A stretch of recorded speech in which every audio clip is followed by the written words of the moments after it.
This is a short demonstration of the IONET Archiver for Notes reporting. For each type of report, you can specify the amount of data archived, including the volume, the documents, the top 10, etc., the production versus archive data size and ratio, or the size reduction status. The reports can specify which users, groups, or organization units it applies to, which directories it applies to, any specific databases to include, and you can limit the report to certain production or archive servers. You then specify the dates you want to report across, and you can schedule the reports as well. So you could, for example, send the manager of a certain department a weekly report outlining the amount of data that was archived from his department the previous week.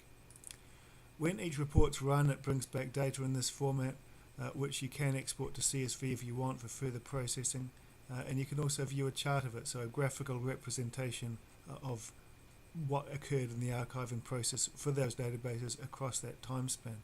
So here, for example, we can see the amount of data archived according to which week across our time span we're looking at, the documents that were archived, how many documents were archived, the top 10 databases by production database size, top 10 by the amount of data archived, and the top 10 by the amount of documents archived.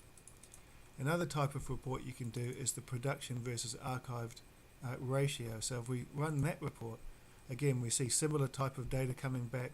We can view a chart of that, so we can see the data size in terms of production versus archived.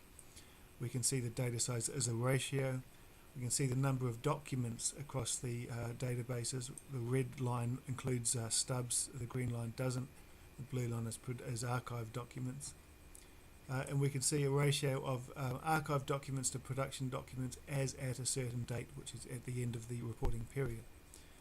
The last type of report you can do is to display the size reduction status, in other words, how well you're doing in terms of meeting your targets for size reduction. So for example, here we can see that the size reduction is working. It's currently just underneath the target, which is perfect. So those are the basic reporting functions available in the Archiver for Notes.